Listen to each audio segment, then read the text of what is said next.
Bodog poll question today. We're asking you, are you sold? Are you already sold on Andrei Kuzmenko? Yes or no? You can vote at Sekeres and Price on Twitter. Bodog, free casino game, sports odds, and poker tips. Make a play today. Bodog line of the day from me. Seahawks in Detroit to face the NFL's Lions. I don't really love the spread either way here of Seattle plus 3.5.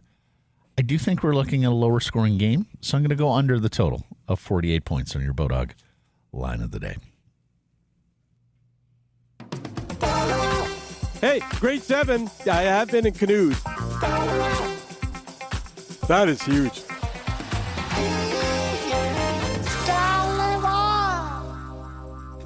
I can't go anymore. Okay. Are we done with the hot dog?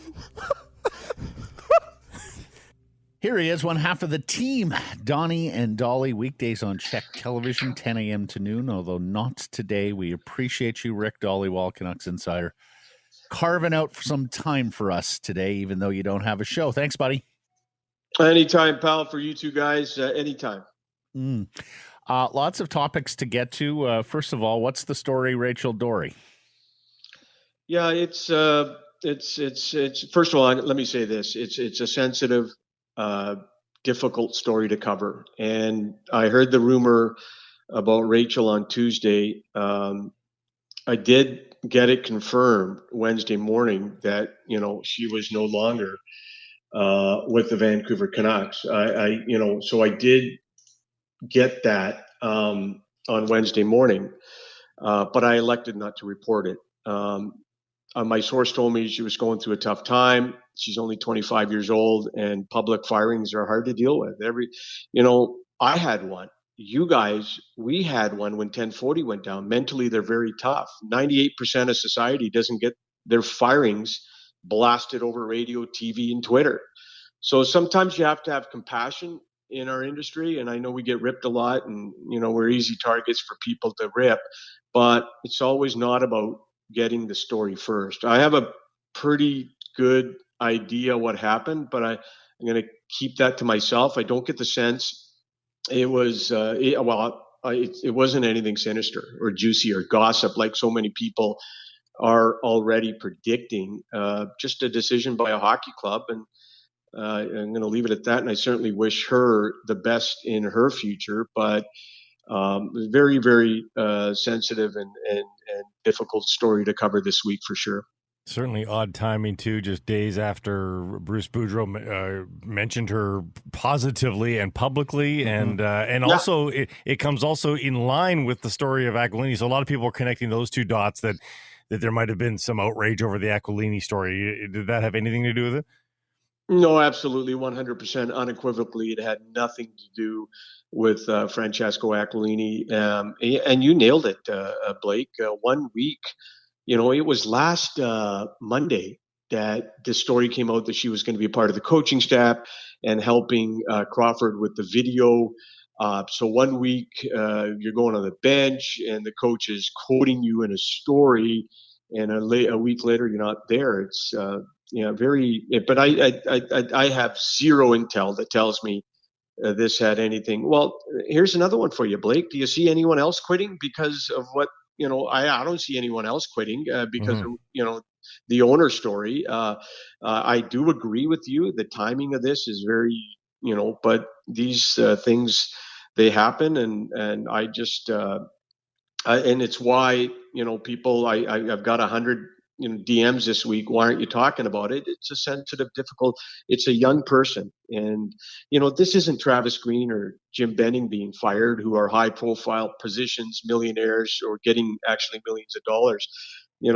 This is a person that was just hired 8 months ago, a very young person. And it's a difficult time for that person.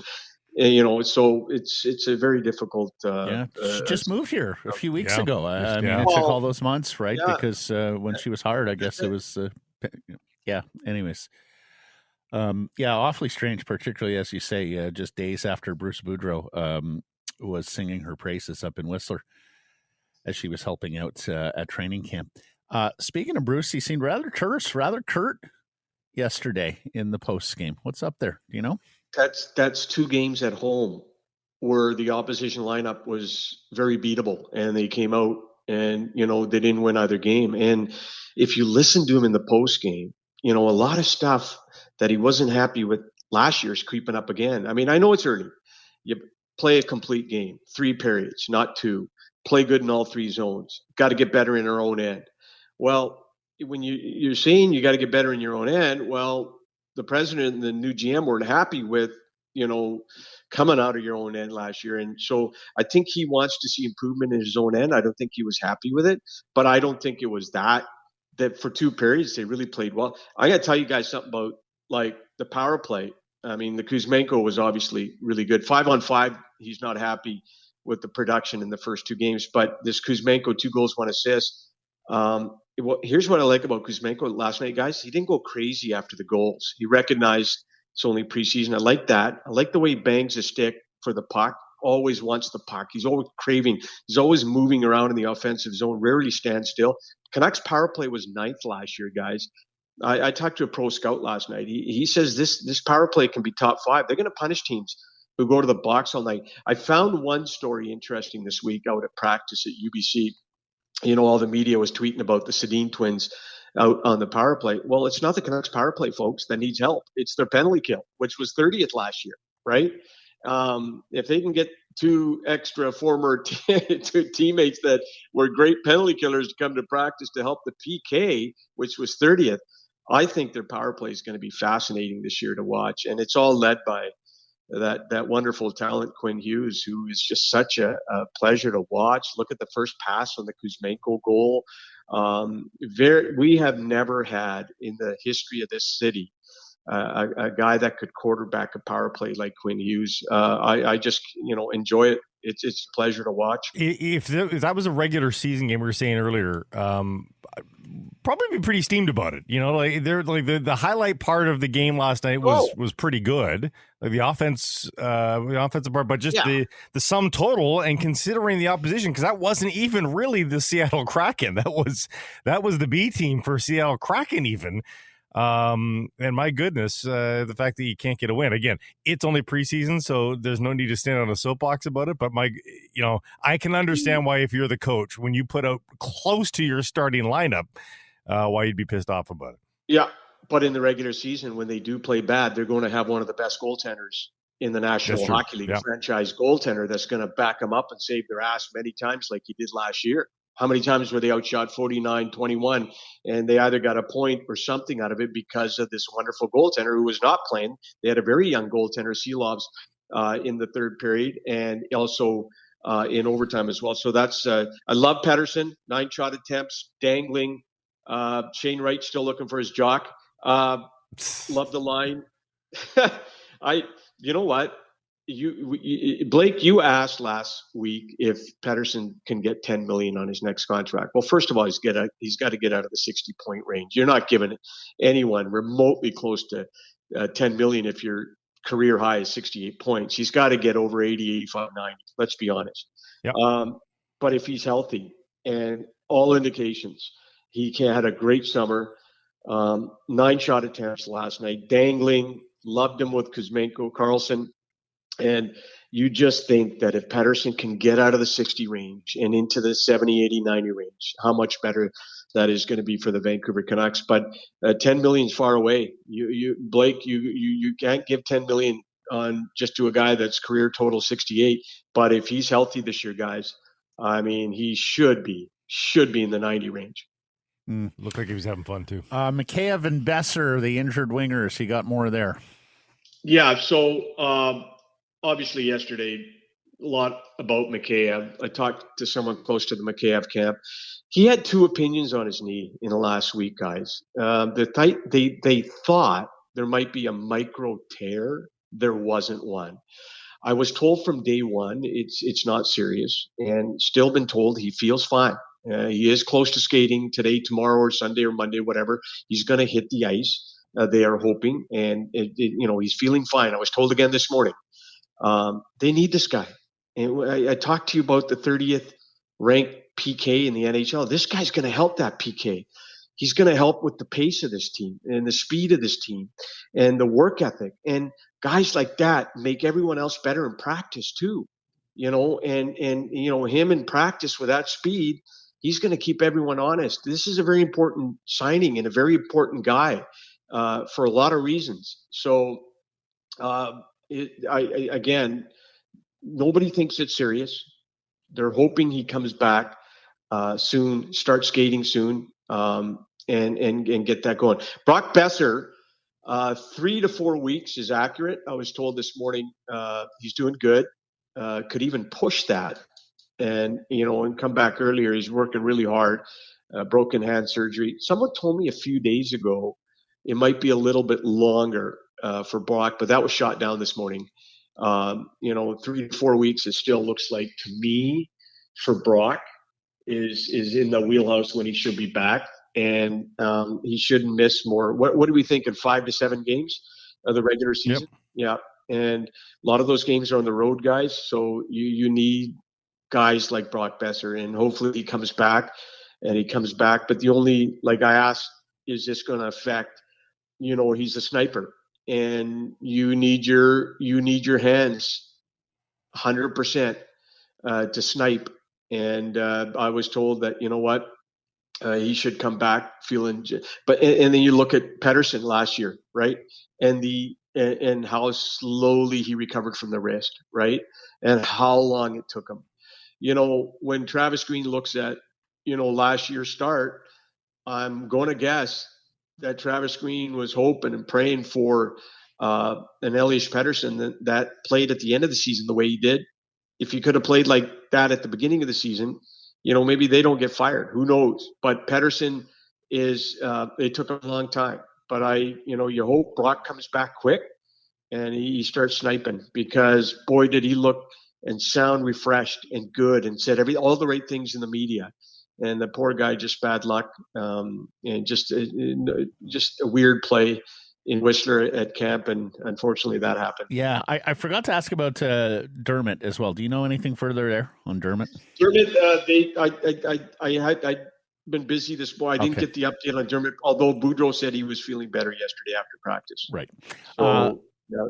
And Danny DeKeyser on the PTO, Ricky. Do you have any sense of which way that's going? I was just told that, he's playing high in the lineup. When you get a PTO, you don't bury him with the weak players. You play him up high always to see can he hang with the higher lineup. I mean, that's why everyone in the first day, oh my God, he's with Myers. Well, what are you going to do? Are you going to put him with the guy in Abbotsford? You sign the guy to a PTO to see if he can play for the Vancouver Canucks this year. So you always put your PTOs with good players to see if they can play at the highest level and be good with good players.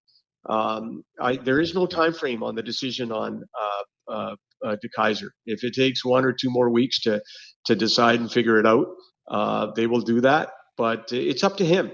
Can he separate himself from other guys? The other thing with DeKeyser is it's not always 100% in his hands.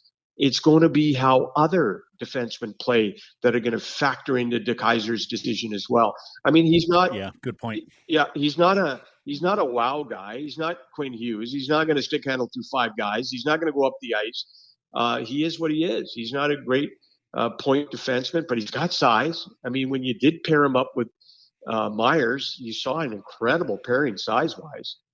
Is he the greatest skater? No, but you know what? The Canucks told me earlier this week that he's been okay.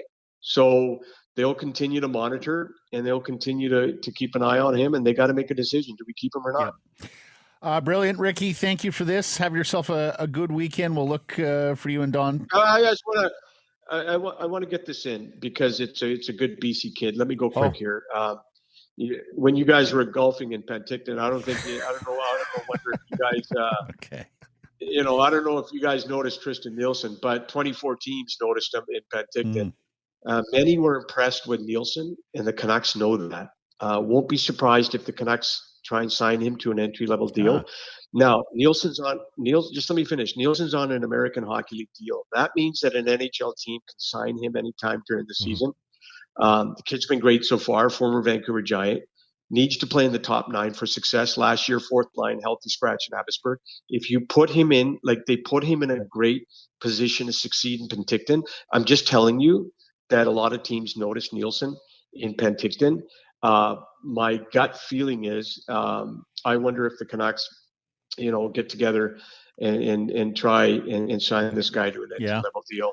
He was really good. Yeah, that would be a good BC boy, good British Columbia boy up in where's he Fort from? St. John. Oh, Fort St. John. Yeah. Oh, okay. Wow. Fort St. John.